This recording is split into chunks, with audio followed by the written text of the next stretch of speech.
You're listening to the SojuTalk Nation podcast, episode 20. On today's episode, we discuss This Week in Music and Life Adventures, and I'm joined by a very special guest from the nation, one with expertise on our spotlight artist this week. So sit back and chill with friends. You're listening to The After Show with the SojuTalk Nation.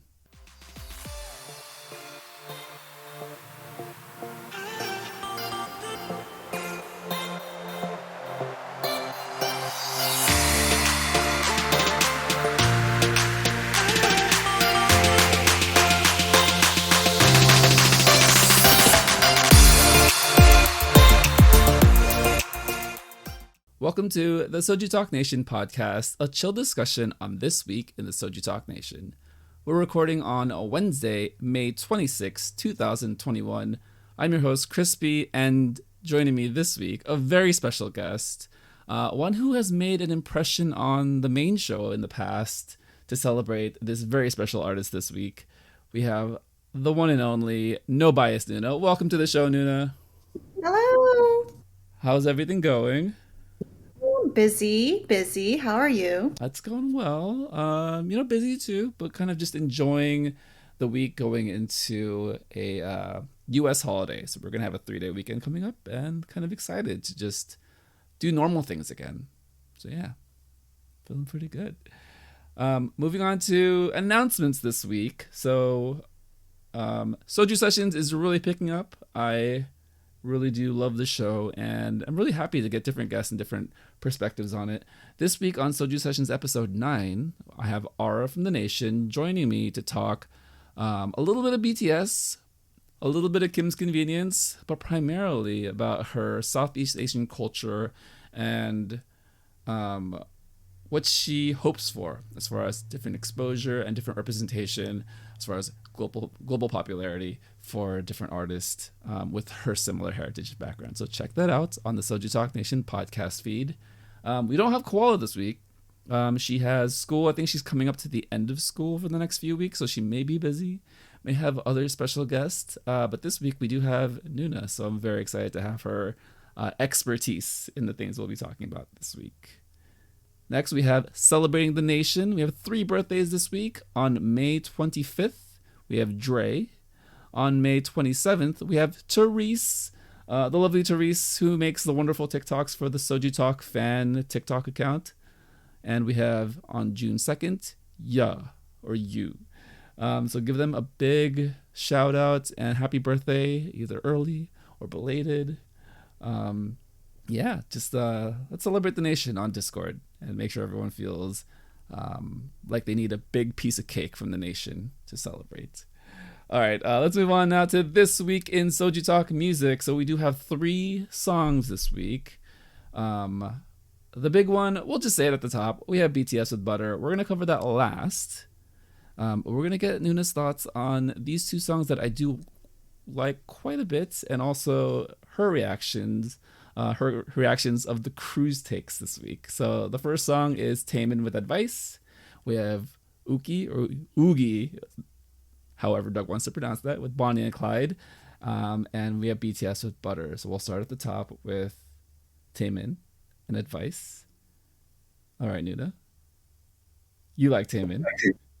You like Yes. Taemining. What did you think about the song? And what did you think about the things that stood out to you most? Taemin is just always Taemining. Like, it's just, there's no way around it, I think. And I feel like we should actually have, like, if we ever had, like, a K-pop, like, dictionary, that would just be a term that we would have to introduce.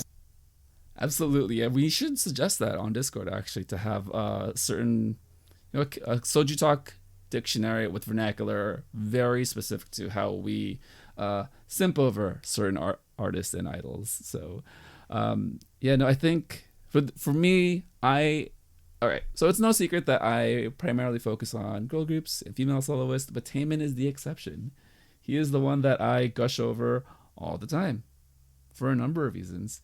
I think they covered it on the show. Yes, Taemin is androgynous-ish looking. He comes off with very genderless, but he does so with so much power and ferocity with the way he sings and dances and performs. What did you think about a few things visually, his hair and the styling for this music video? Well, for me, it's just that, whenever I see Taemin, and there is that androgynous look, but for me, you see it, you just kind of nod, like, ah, yes. Again, it's Taemin. Like, there it is. Like, he does what he wants. I think is the entirety of how he looks. Like, long hair, yeah, why not? Because he's Taemin, Like, you have a bit of a crop top going on, sure, why not? He's Taemin, like, it's everything you see him wear, you just kind of nod, like, as expected, just because he can, I think, is just how it works out. One thing, actually, though, I really love how, I think it was in the beginning, like, he had that black ink on his hands. Yeah. Do you know what that was about or what that represented? Actually, I don't. So I don't either, but he's came in and he's an artist. What the crew very much reminded us that he is the artist known as Taemin, which is kind of funny because I think they mentioned a little while back that Taemin evokes a lot of like Prince vibes, and Prince at one point in his career went by the artist formerly known as Prince. So interesting parallels there that they drew. Unsure if that was intentional or not, but I just thought that was a nice little tip of the cap to someone who's very similar musically. Okay, so we do have to talk about the crop top and athleisure outfit. All right. I'll let you go first. What do you think? Actually, my first thought for some reason was that it reminded me of Mamamoo. Oh, okay, that's a really good one. Tell me more. So what about it had a Mamamoo feel to you? Well, not necessarily just Mama, but I remember seeing a few members in that kind of outfit. I'm sure other girl groups have had it too. It's something I guess you would associate more with a girl group. Like, yes, I'm hip, I'm cool, like that kind of look. But it's Taemin, so he wears it, and now it's a Taemin look. Right? It's crazy that he took that look. Because yes, I think Moonbill has worn an outfit very similar to that. Oh yes, good old Moonbill. Yes, Rosie had an outfit very, very similar to that for her Gone and On the Ground promotions, and then Yeji also had a very similar outfit to that. I think it was last year. Of course, that's where I draw my inspiration, as I attach to those very talented females.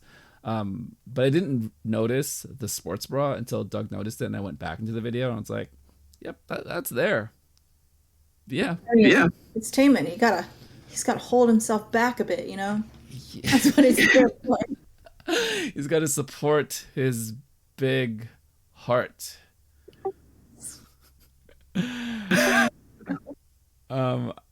Shout out to Doug for not being shy about being excited when the crop top was in full focus with it lifting and moving, and well, I blacked out for a second. Oh, that's cool. Okay, so musically, what did you think about the song? Oh, right, his music. I think I need to give it a few more listens to like really form an opinion. It's I at least my first feel was that it wasn't as I guess I feel like experimental feeling as Idea was. But like again, I think I need to go back and listen to it some more. Again, I think again it might also be because I was very distracted by that crop top. So I think I need to listen to it without watching the video and just think about that some more. It's really interesting to think about how powerful Taemin is as a complete artist, whether that's music, performance, and like Doug said, sometimes the visuals are like the primary focus of what Taemin is, right, as opposed to the song and music itself. Warren did mention that he loved the Never Gonna Dance Again Act 1 and Act 2 albums from last year, featuring Idea, and I do think that those songs are far more typical and I guess more accessible to what K-pop has sounded like over the past year and a half or so. So I think with this song, it does feel like a little bit of a departure from Taemin, but again, like he's just so creative and unique and willing to kind of try different sounds that it will probably take a few listens to really like understand his artistic direction, but because there's so much going on visually, dance, performance, I just think he has the freedom to attempt and try anything, which he does so well, and yeah, just very visually pleasing. Anything else that the crew mentioned this week that really stood out to you about Taemin and Taemin? Well, not specific what the crew said, but I do look forward to like seeing a on-stage version of this because I feel like a lot of my like interactions with Taemin's music is also additionally colored by the on-stage. Where I'm just thinking back to way back, like Move, right? Like the on-stage like performances there have just stayed with me, and so I inevitably feel that like for the complete experience, yeah, we've got to see it performed as well. And I think Taemin does capture that complete experience of what K-pop can be, right? Yeah, I think that's an excellent way to experience his music and him as an artist, not just through the auditory experience, but everything that we see. And I'll just leave it at that. All right, so let's move on now to Uki, Woogie. Doug, you have made things very difficult, and we don't know how to pronounce her name anymore. But the song is called Bonnie and Clyde. And you're very excited to talk about this song. All right, how did you feel about this song? And Hold on. Doug, I just need a backup because isn't it just Yuchi or like I don't know why there was such confusion over her name. So Yuchi, I think, is correct, Chinese pronunciation, but because she has a career in Korea and its pronunciation changed, I also think Oogie is her nickname that was given to her by her members. Yeah, so I think there's confusion there. I was just like squinting, being like, but it's just Yuchi, like like rain and Chi the Chi, right? Like I'm just like I was so confused like for a bit, being like, huh? But now that you say that makes sense. Yeah, there was a lot of Google searching during the show, which is really fun and interesting. Yeah, sometimes the answer's not always very clear, and we gotta Google it. You gotta search it. But with the song itself, I love this song. I really like the dark progression, the moodiness. I think it was, I don't remember who specifically said this on the crew. I think it was Anita, but she mentioned Lady Gaga trance pop house, kind of that from the past like 5 or 6 years within that genre. And I just really love her voice and the fact that it's a deeper register, but then this song really draws you into the mood. What did you think about the song? I absolutely love the fact that the deeper registers were used. It's just it's such I don't have that, and I'm always in awe of like women who are able to harness that. I think it sounds so good. And I have a friend actually who's a big fan of G Idol, and she was like in fits of ecstasy, basically being like, yes, because she also loves that deeper register, and she loves the fact that she can really sample it with this one. So I know from her that big fans of G Idol are very, very satisfied, and from me being like very casual interest, it's a good song. Like I like it. It's very what's the word? It feels like you're like speeding very smoothly on a highway on it, which is a great impression to have for a song called Bonnie and Clyde, right? That's an excellent visual. I can't unsee that anymore. Speeding smoothly on the highway on the run, and it goes very well into a lot of the themes and lyric choices in the song as well that the crew pointed out. I think one of the topics that they talked about a little bit was kind of lyric choices. So the don't need money part, but money also being a metaphor for something else. But understanding the history of Bonnie and Clyde and them being criminals during a time of prohibition, being a pair, right? Being a couple, and then ride or die, where you're not explicitly naming Bonnie and Clyde, but you're talking about things about their history and what that means to be with a partner who is there for you till the end. What did you think about the music video, because Anita didn't particularly like it, and there was still some theming and kind of a dream state. Did you feel like the editing worked for you, or was it as choppy as Anita experienced it? I mean, I see what she means, right? Like it's kind of blurry at times. It's just like, huh? But I mean, it's also I, this is kind of where I flip. Like for Taemin, like I was very concentrated on the visuals, and this one, like I didn't focus so much on the music video. It was just like the song was like just grooving. And I would look up, okay. We lost you for a little bit, Nina. Could you repeat what you said for maybe the last 30 seconds or so? Oh, sorry. I didn't feel like it took away from my experience, just the visuals. Like also didn't focus on it that much. I just looked at it thematically speaking. I was like, okay, this is on par with the song's name. I just enjoy the music. So it's kind of like the opposite for like Taemin for me. For Taemin, like, I was so distracted by like the visuals that sometimes I'm just like, right, I'm listening to the song. Yeah, it's really an interesting contrast between the first two songs this week, right? Where it's Taemin. The song itself, of course, it's going to be very highly produced, SM budget, of course, but you're there for his visuals, his dancing.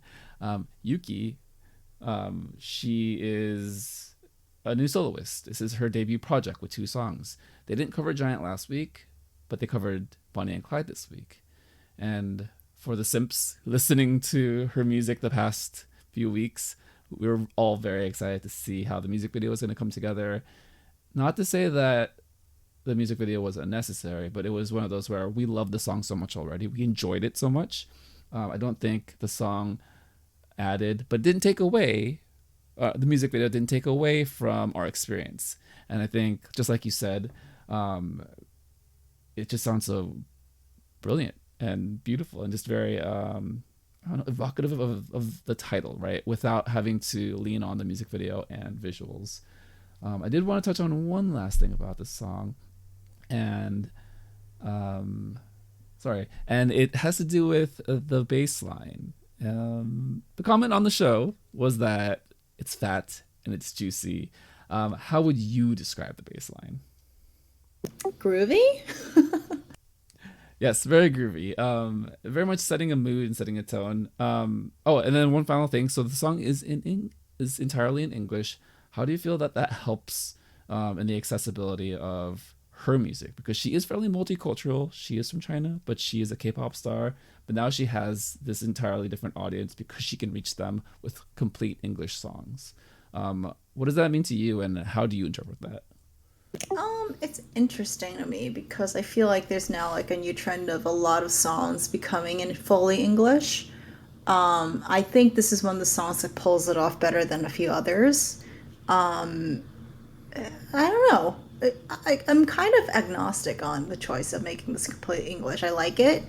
I can also picture in Korean. It doesn't take away from it. I'm not sure about how it expands to a wider audience per se because again I'm just not familiar with people who would usually listen to G Idol. I just listen casually, so I'm not sure if it does expand or not. I'm not sure like if there's any kind of stats on how that's achieved any more audiences, but I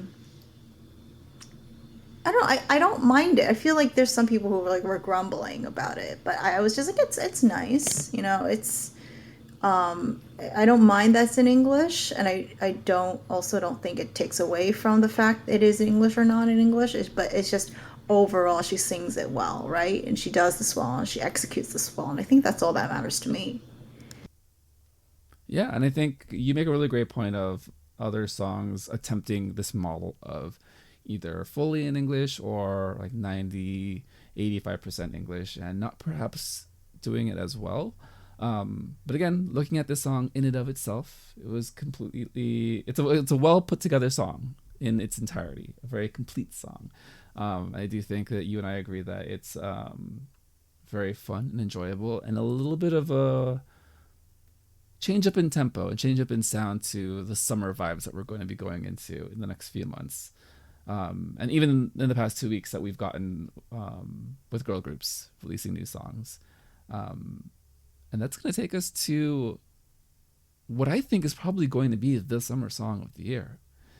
The very special reason why No Bias Noona is here this week is to help me cover BTS and Butter. So like butter. Very nice. So Noona, before we get into like any of the analysis, any of the crew reactions, the floor is yours. What do you think about the song, and how does it make you feel? I'm obsessed with this song. Like unironically, completely obsessed. Like to the point where some of my friends were grumbling, like, "Oh, I can't believe like people would actually stream on Spotify incorrectly and just loop it. No one does that anymore." And I'm just sort of like, "Whoa!" I've just been playing it for the last like 5 hours on a loop because I'm so obsessed with it. I just love it. It's pure serotonin. It gets me going, gets me moving. I cleaned a whole bunch of my section of my apartment to it. It got me like walking for blocks. Just like it's a good motivator. And honestly, that's kind of what music should do for the net positive of the experience, right? Where it's here to entertain us, it's here to put us in a good mood, but it's also here to kind of just help us navigate the daily mundane task that we have to do. And if it so happens to be connected to a group that we have loved for years, we know the history and deep backstory, it makes it all the more meaningful. And it's really I'm really glad to hear just the experience that you have with it, and the way that people will grumble about it, but then it's not necessarily for them, or like the entire experience in that sense isn't necessarily for them, right? Because they don't have a grasp on the levels in which K-pop fandom will stream something, or take advantage of different forms of technology and media to kind of show their affection and dedication to a group, specifically BTS and the heights in numbers that they've reached in the past few days. We'll get to all of those later. But for the song itself, my quick takes, I really like it. It's a super fun, light song. It's boys in suits. There's pancakes. There's butter. There's syrup. I don't think there's very much I could dislike about the song, to be honest. Also lends itself to a lot of puns, whether that's PG, PG-13, etc. Yep. And with regards to the crew, I do appreciate that before they began their discussion, they said a little disclaimer that this is their honest opinions. They have no high concept knowledge or know the lore about the group, but they do just want to talk about the song in and of itself and how it compares to other songs and other BTS songs specifically. So with the crew discussion this week, what stood out to you most that they covered with regards to the song? They started it off with a disclaimer, and I was just like bracing myself. And as they talked, I'm like, okay, calm down. You're being completely fair, and you're actually like you love the song, so it's fine. It's fine. Don't worry. Don't worry. You won't get attacked. Yeah, I think one of the biggest things I agreed with was the fact that it was so short. And I was just like, yeah, I would have loved like another another stanza or something like that. Just so I can jam out some more to it. So yeah, I completely agree with that assessment. Doug's thing about him not knowing the chorus, I didn't feel that, but again, I think he knows like he's in the minority there. But again, it's just like I would love to just have a little more meat on that, right? It melted too quickly, I think, is the point. So there was a point on the show that Butter is the 1.5 version of Dynamite. And I think they spun it off very well, where they're not saying that it's any better or worse than Dynamite. As a matter of fact, I think they landed on they liked it more than Dynamite. Yeah, I agree. I liked it much better. Yeah, like Dynamite's great, and it was funny because when I was doing the streaming parties, it came on, and I forgot how much of a jam it was, and I was like, oh, right, it is good. But it also is that I completely agree that it's like 1.5, right? It's very close. It's in the same family of like, yeah, we want you to feel good. But I think the consensus across ARMY is that also it feels a little more customized by BTS. They took it and they made it more for their own. So it's, I don't know, I like it. Yeah. What about the song composition do you feel like is a little bit more BTS than Dynamite was? Well, that shout out to ARMY, right? Was it specifically just like the army shout out, or were there elements of the song, whether that's construction or that's musically, aside from the army shout out, lyrically, that you felt like is a little bit of a throwback to BTS as opposed to Dynamite, which was very much in the retro wave, but very apparent that this is the genre that they're focusing on. Where Butter, I do feel like kind of does sway between two different genres a little bit more nebulously in a good way than Dynamite does. I guess what are your like overall takes about how the song was constructed, and does that kind of align with the way that Warren talked about the song? Because I know he does a really nice job of going into the details and analysis. Yeah, he does. He does. So I think my perspective is that Dynamite was them just being like, let's look for something really simple. You know, it's been a really difficult year. You know, we just want something nice, simple, light, airy, fun. And so Dynamite came and they're like, you know what? It's good as is, and we will deliver it in our way. But then when they came to, and then they had B, so that was like a much more like a pandemic album. And then they came to Butter, and they were like, you know, we want something fun again for the summer. We want something that you can bop to and open yourselves up after the pandemic, well, in the United States at least, right? And we going. I think this is a flex song. They lean into it and they say, you know what, this is where we're going. This is how this new item that we're embracing. It. We know it's on English. We don't care. We'll do what we want. We'll do it for the reasons we think are good, and we are established in a way that that we're confident what we set out to do. And I think that's what epitomizes song, and that's also what also contributes to it being more their color than Dynamite. Dynamite is there, you're like, let's just take a little simple recipe, and this one is, yeah, we're bopping, but we're also flexing at the same time. Yeah, I love that analysis and just the idea that they can expand a little bit more into their musical input and creatively do something that's a spin off of Dynamite, a spin off of their lighter things with Boy With Love. Again, very much like keeping the essence of BTS, which I can definitely feel, but then also saying like, all right, we're going to be globally accessible now to everyone. We will talk about how globally accessible later on in the show. But as far as the crew takes on it, I thought there was one really interesting thing that was said about the music video and the consummate professionals that they are. And that's, yes, music videos will focus on a member and give different highlights to just the construction of storytelling. But it's what the other members are doing when the focus is not on them and they're just eating the camera, is what was said on the show. What do you feel like, or how do you feel like the engagement level for all the members were, as far as the acting and the background performances, when they weren't in focus? Well, we've seen individual fan cams for each member for like years. I think the big hit started producing them back during Fire era. They would, for the music videos, that is, and they would focus on each member. So we're used to rewatching the videos just to look at each member, I think, as ARMY. But he does have a good point here in that, for this particular video, music video, if you feel like the entirety of the time, whether or not the camera is focused on them, they're all kind of like lightly flirting at you.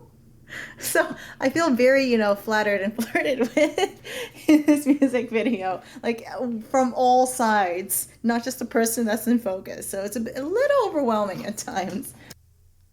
So this is a question you may not be able to answer, but in kind of the age of analytics and understanding human behavior patterns, tailoring your content to the inputs and information. Not to say that they're specifically coached to do this. I feel like they do have an innate ability to chew up the scenery, even if they're not the focus. But do you also feel like the direction and the directors themselves understand this? That they understand that, yeah, these videos are going to be watched billions of times. Fans will pick out moments to focus on, even if it's not the main focus, i.e., like J-Hope in the corner or Suga kind of on the side smirking at you. Do you feel like do you feel like this can be quantified? That they said like, okay, we're going to have this much emotional engagement in this one scene, and we're going to quantify it, and then BTS is going to be like, okay, well, we do that anyways, but how do you want us to do it? And do you feel like there's a collaboration there? I feel like is an interesting thing to research and explore. But again, I don't think there's an answer to it. But do you feel like there's an answer to that question? Well, I think it's much simpler than that, right? I feel like any director worth his salt is going to take care of all the details so that no matter what is in the frame, they will be aware of it and make sure that it's okay. Um, and I also think that this is the product of a multi-member band, right? We're not going to get this so much with Taemin because our focus is on Taemin. Even well, the dancers will do what they do, right? But your focus will be on one person. But if you have multiple people, even if you have Shiny, right? You will be looking at each member anyway. I think that's been accepted for a very long time. So I think the simple answer is that with any kind of production like this where you have multiple uh, um, what is the word, loci, no, nexus and nexi, I don't know, if you have multiple points of focus, I guess is the simple way of putting it, you're going to want to maximize it as much as you can, right? So I feel like it's not a very new development. I just feel like that it's the natural evolution of what is at play here. That was an incredibly simple and articulate answer to my complicated ass question that probably doesn't make sense. Moving on to some of the things they talked about near the end of their BTS discussion that I wanted to point out. They mentioned that this is kind of BTS's attempt to grab as many American people, American eyes on the product as possible. And we can kind of see this in history with like suburban boys and girls, Warren mentioned, and the demographics of like Justin Bieber from 10 years ago. What I thought was really interesting that they mentioned was that, no, this song is probably going to appeal to moms and dads as well. What did you think about that point that they made on the show? And now this song very clearly being successful in US markets and the US radio. Oh, absolutely. I feel like they're striking when the iron is hot. I think the head of Columbia is also involved in developing this song, and he was with Dynamite as well. I think he brought Dynamite to them and was like, hey, what do you think? And they're like, yeah, sure, okay. So I feel like there is a collective energy to, like, well, we're here, we might as well just push it to its full potential. And so I do feel like that's a thing. As to whether it appeals to a larger audience, more than Dynamite, I don't know. My mom already liked them before. Like she liked them with Boy with Love, right? So I feel like that's already grabbing it. But it does feel like no matter how it's received, this is a song that is focused on pushing BTS forward in the U.S. market, and as a result, the market of the world, because everyone still does take their cues from the U.S. market, right? So I feel like this is a smart decision for their careers, and as fans, we're reaping the benefits, so we're not complaining. Absolutely. And this is BTS's moment, right? BTS and the fans that have been with them, or even new fans that are just now discovering them. I do think that music is an inclusive, universal form of communication, form of expression. And again, I'm all for bringing people together as long as there is I don't know, kind of a lightness to the situation when you're kind of understanding. Yes, there's a larger global impact, but there's also a point of celebration where sometimes there just needs to be friction on certain things. And I think, and I hope that this song and BTS can continue to do that, especially moving in a time when we are transitioning out of the pandemic into the world again, seeing people. And I do feel like this kind of is the song to kind of cap off into a season of hope. BTS is very much known for that, but I do feel like now we're transitioning into post-pandemic times. This is the song to start us off. Before we move on to the Soju chart this week, is there anything else about the song, choreography, lighting, music video, anything else you want to talk about with regards to this song and music video? Sorry. I mean, I could, if you gave me the time, I could go on for another 3 hours, right? Just dissecting everything. But I think, Well, we didn't talk about the choreography very much. So, what did you think about the choreo? The crew talked about how BTS actually subverted kind of the trends, where a lot of the boy groups right now are going really hard, really powerful choreo, really complex choreo, where BTS kind of says, okay, there's a dance line, but also like we're not a group of 7 super dancers, but we're going to make dance and choreography fit the song and fit the concept. Do you agree? I felt I felt like it was also very, very evenly distributed for the dancing, right? Like, for instance, Jin was dancing up a storm. Like, he just was like going for it. I was like, okay, okay, calm down. But and it is not as, convoluted as Fake Love was, right? But everyone was also saying, it was very footwork heavy. And Suga had just had his surgery for his shoulder. So people were saying, okay, there might be some merit in having a choreography that's less, upper body focused and more lower body, just for ease. I don't know. I feel like it matched very well with the song. The crew was right. It's not as convoluted as other ones. The crew is also right about that, but it also fits well, and you're still attacked no matter what as you're watching it. Well, being attacked is there's a very clear example of that in the music video when they did the individual elevator shots with little snippets of dancing and focus and zooming in. What did you think about that composition and just the idea of doing that to highlight each member, even if it was maybe like a 20-second segment? Yeah, it was really fun. It was really, really fun. And it's interesting because when you see it live, they just split it quite evenly between two groups. I don't know, it's very fairly apportioned, and it's like I think the overall feeling still is all 7 of them just coming for you at once. Just being ha ha. You're like, oh no, they're all rushing at me. Ah, like that's the feeling I think that's being conveyed. Right through your TV or computer screen or whatever home device you have, into your laps, as it were. Yeah, no, I think we raved about BTS in this song quite a bit. We do have a little bit more in the news section, but let's move on to the Soju chart, and then we will continue on the BTS conversation after we wrap up some things with regards to other K-pop for this week. But yes, thank you very much, Nina. That was an excellent conversation on the song and music video for BTS's Butter. Moving on now to the Soju chart this week, we had a brand new chart. Wait, I take that back. We have one song remaining from last week.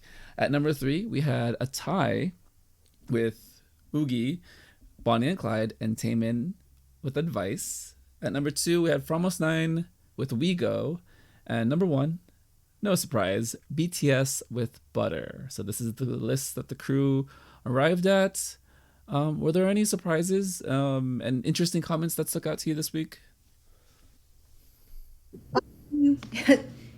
Well, it's interesting because I feel like poor Warren like put so many other people in front of Rocket Punch. And that probably wasn't easy for him, just as a fan speaking. But it was honest, and I appreciated his input on why he put his chart as it was. Doug was very on the fence, right? Let's do what he wanted to put. And oh, poor Taman was only on Anita's list, but I'm glad he made it onto at least one of their lists. I think they mentioned after they talked about the list in general that this is just we're transitioning to a season where every week has good songs. And as much as we'd like to like maintain songs on the list and just like keep songs forever that we have certain biases towards with Warren and Rocket Punch, me personally, if I had a choice, it's Oh My Girl for the rest of the year. Number one, please. Okay, thank you. But no, I do think it's a nice healthy rotation of music we've gotten the past few weeks. And honestly, I have all of these songs on a weekly playlist, a rotating playlist. Not rotating, a playlist that I add onto every week that I listen to for the year's worth of songs. Some songs I move out if I don't like them or no longer want to listen to them. But for the most part, man, like these songs are just hitting it. I think Warren said, banger after banger. Bangers. Yeah, bangers. In the end, we all know who the real winner is, right? It's the fans. The fact that we have so much good music coming out, like, we're the ones who benefit. Right? Yeah, I think we're just living in a good time where it's like summer's around the corner, the world's opening up, hopefully for a lot of people. It's sunny, it's bright, we've got good music, and I think the crew did a nice job celebrating all of that with a very nice crowning of BTS at number one this week. So, like just well put together segment this week for the crew and the music and just recognition for all the great songs that have come out in the past few weeks. All right, Noona. Well, we're moving on now to. I just made a brand new segment for this. It's called BTS News, BTS Talk. We've got a couple things. Before I get into kind of the list of accolades that they accomplished in the past few days, were there any that stood out to you specifically? I can name them, but just wanted to see if there's anything that resonated with you personally. Oh boy, there's a lot, right? It did a lot. I know you're going to say this first, but I think the biggest one is how well received it's been on the radio here in the United States.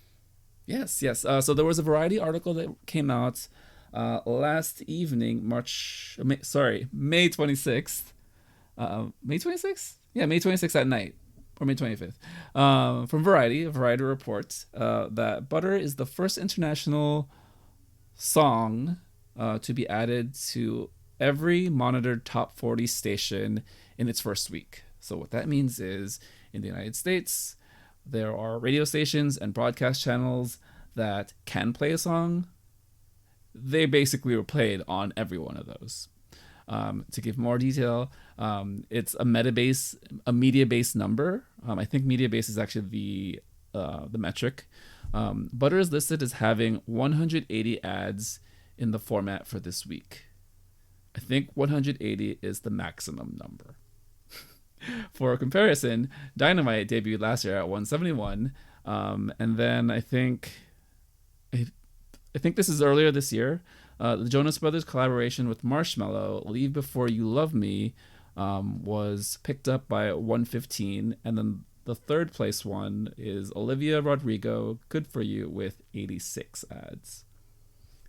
So, Noona, what do you think about the widespread acceptance and popularity of BTS on literally every channel in the past few days? Obscene. just obscene. Like, I mean, we knew like people liked it, and then when that popped up, I think every single army did like a double take of their screen. Like, they what? Like, just like staring at it, just remembering the days when we had like 5 spins and everyone was really happy. Yeah, I think for the internet aged kids out there, this number is really important because yes, even though we're consuming media and music digitally, the plurality of how music is still received is still broadcast channels and multimedia channels, whether that's radio stations, TV, and local broadcast. So if you just imagine the number of households this reaches, is another way to put it. It's basically reaching every single household in the past 4 days in the United States. So just imagine where BTS was just 2 years ago, and now that they are pretty much a household name, literally a household name. A few other notable accolades. The crew mentioned this, so I'll restate what they mentioned on the show. This Butter is now the new all-time 24-hour record of 108.2 million views on YouTube. All-time record for the biggest YouTube premiere. So it's the live premiere at 3.9 million concurrent views. Spotify, 11 million streams in the first day. And the Billboard Music Awards also happened at this time, with Dynamite being the top seller. So not Butter, but happening adjacent with all the massive numbers happening this week. All right, Noona. Which one stood out to you? Which ones did you gush over? Or did you just faint when you heard all the numbers? It's just a lot. The Billboard thing, like the fact that it was smaller than we like anticipated was just shocking to me, right? Because I remember when BTS came and they were up for social artist, and everyone was going nuts about it. And now we have so many accolades that they won all four for Billboard, and everyone was like, "Yay!" And then we just kind of moved on. I was just like, "Oh my God, where are we? Who are we? What's going on?" I think they also had something about like they tied I think Fifth Harmony for like the amount of awards for something else as well. Like it was just it's just so obscene. Like everything that just keeps piling in. Yes, it's a lot. It's a lot.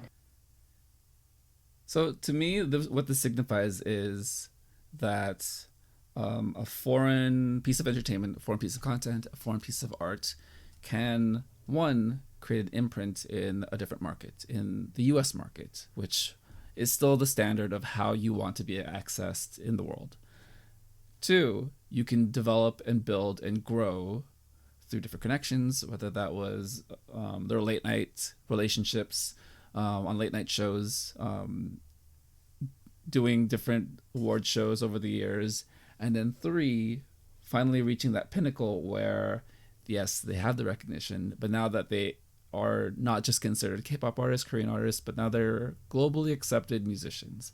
And I think ultimately for me, what that signifies is, I know this kind of like touches on like a very different point of view with representation, because yes, like I am Asian, but I'm not Korean. But I do feel that there is a need for celebration to witness another part of the world that had stereotypes, that were seen a certain kind of way for so many decades. Now that perception's flipped, and now that perception is accepted as part of mainstream culture. And for me, that means a lot, because that can only lead to growth in other parts of the world and other cultures and heritages to gain that similar type of success.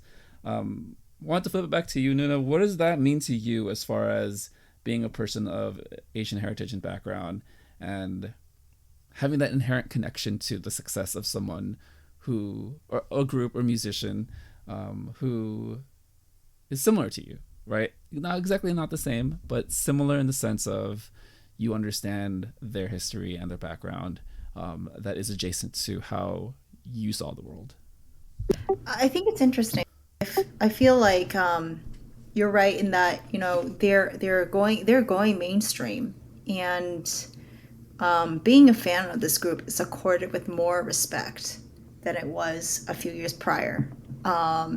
It's very interesting because I feel like when BTS first started out, a lot of the interviews, while hype about them, where it was pan, like, oh, they're like a flash in the pan, basically. They're not, and the fact that they're still here, you can see the difference in the way that people are interviewing them, and also conversely, you can see the difference in when you say, "Hey, yeah, I follow BTS." Because now people across the board, they at least have heard of them or know who they are. And not only that, it's not like, oh, are they that one K-pop band? it's also, oh yeah, I've been seeing them everywhere, and it's uh, I guess less taboo for you to be a fan of them. That's just fascinating for me to see. And I think also when you talk about representation, that also just kind of bleeds over into that, right? Like the fact that you can say, yes, I'm a fan of this particular K-pop artist. The fact that people now react like, oh yeah, yeah, instead of like who, or like, oh, just seeing the shift of people reacting like that has just been astounding to me. I always like to equate it to a very simple saying. It's just the rising tide lifts all boats. And yes, BTS is from Korea. Not everyone is from Korea, but Asian culture and minorities being successful in music and arts is not something that is historically recognized.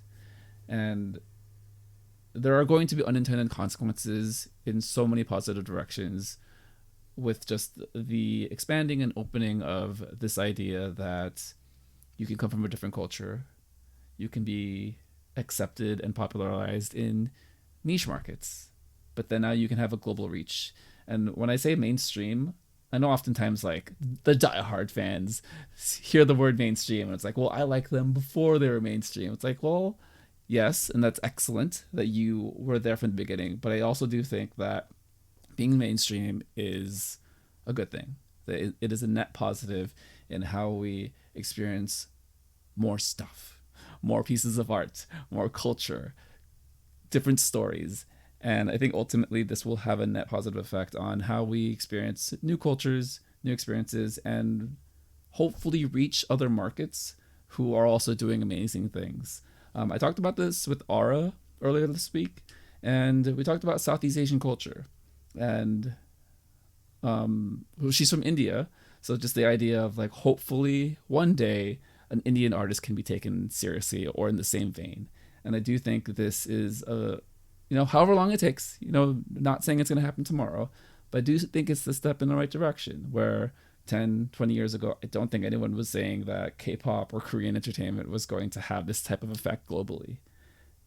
And who's to say that another part of Asian culture, another part of the world that isn't seen the same way will not have the same influence and impact eventually down the line. Kind of went on a monologue there, but just to kind of close things out for you, Noona, what do you think about this song now moving forward? So the song is going to have its moment, months down the line, probably still repeat on radio stations.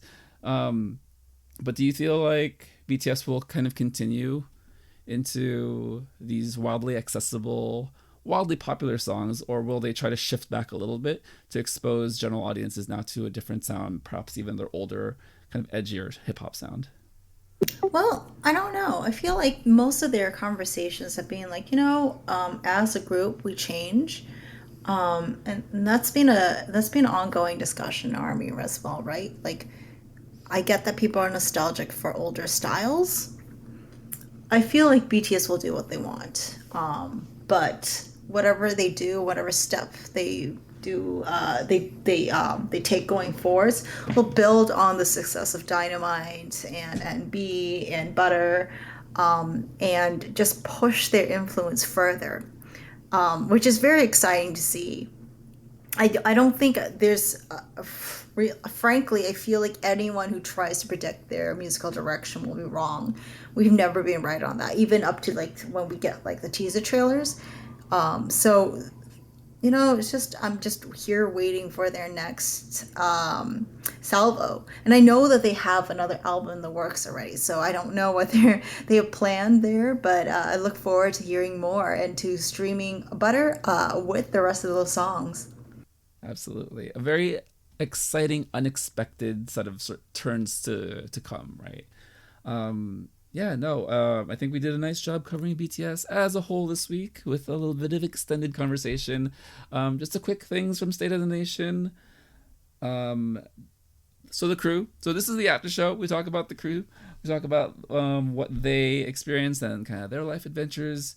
A couple quick shout outs. So let's start with Warren. So Warren actually did a little bit of an edit in the middle of the video to talk about Jury and Rocket Punch.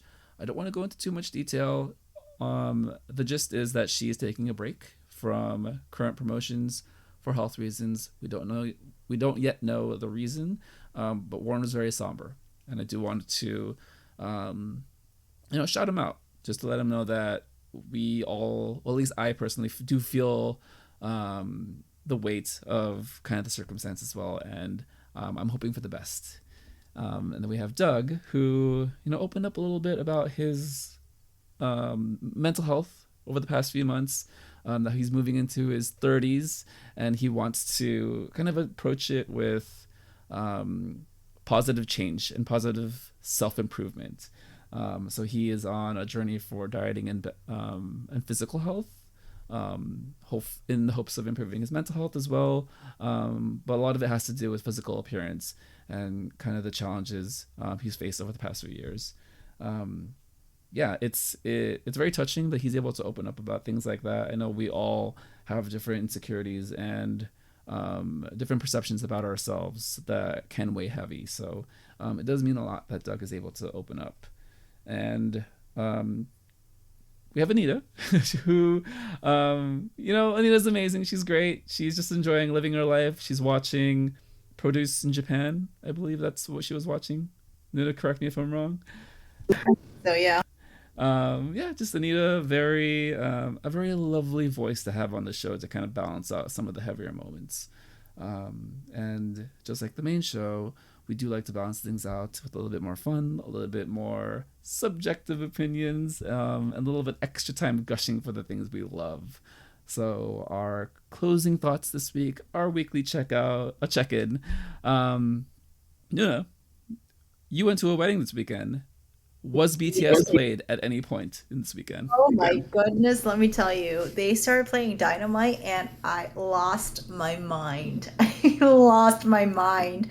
My friends were very confused but very supportive. And they just like sang on top of my lungs, just like raving like a lunatic. I was so excited. And then I realized I didn't have my phone with me like to record it, but it remains in my memory.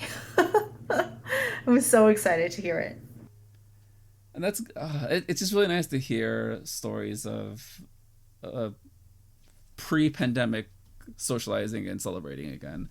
I do think 20 months or so of whatever this is, the past year, it's just been hard. And I always... Honestly, it's been a nightmare. Yeah, it's just really nice to connect with other people's stories that way. Okay, so you were at a wedding. Was there anything unexpected that happened that shouldn't be surprising because it's something you would have done prior to the pandemic that you missed being able to do? Just even walking down without a mask. Like everyone was vaccinated, so we got the okay to do it. Just for so for the wedding party, so the groomsmen and the bridesmaids, right? That was really like surprising to me that we were still able to do it, and we were just very happy to be able to do it. It just felt so weird. Everything. It just felt so weird being able to do it. We were just really happy we could. Yeah, it's just one of those where it's like the norms of 2 years ago now seem like these behaviors that we have to be super accountable for. And I feel like I still have not completely experienced a lot of like the social gatherings that are happening with like fully vaccinated crowds, but it's just weird to think about. Well, kind of to wrap up this week, what are you looking forward to now that you've had your taste of reality again, taste of pre-pandemic life? Do you have any plans in the next few weeks to get back and socialize like a normal person? Yeah, some people have been saying we should go for tea. A few people were like, let's go to a bar. And there's a part of me that's like, a bar? It's open? A tea that's open? It's so strange to me that it is now. and I could almost weep with joy that it is. I'm just like, oh my god, I forgot I used to do all this before the pandemic at the drop of a hat, and I appreciate it so much that I'm able to do it again. How about you? Yeah, I think I'm the same. I would like to be outside socializing, drinking alcohol at a bar, at a restaurant. I do think being in enclosed spaces with people without wearing a mask is still kind of freaks me out. But if we get the okay, if we're at a point of vaccinations, of herd immunity, that is okay, that we feel safe doing that you're able to take that risk, that risk assessment for yourself, then I think that's like the first thing for me. Is just like being in a tighter space with people. I know that's strange because like I kind of have enjoyed my space being in public, but there is something.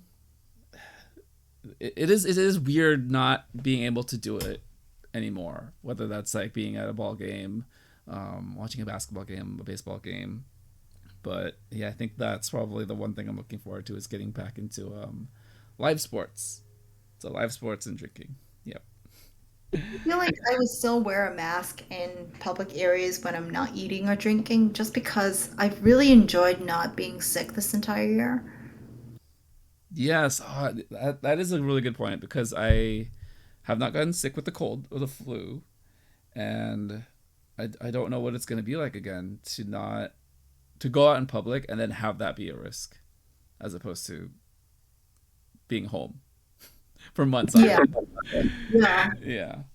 That and not only for sports, just being able to go start dating again would be really nice. Oh man. We could probably spend another like 3 hours on Soju talk after hours with dating, but I'll ask a short, quick question. Well, if you do match with someone, what would be a really great first date setting? So not necessarily like the ideal date, but just something that you would like to do with that person that you couldn't do during the pandemic. God, even just going for coffee now would just be great, honestly. Just simple things. Things before it was just like, oh, really small. Now it would just be amazing. Yeah.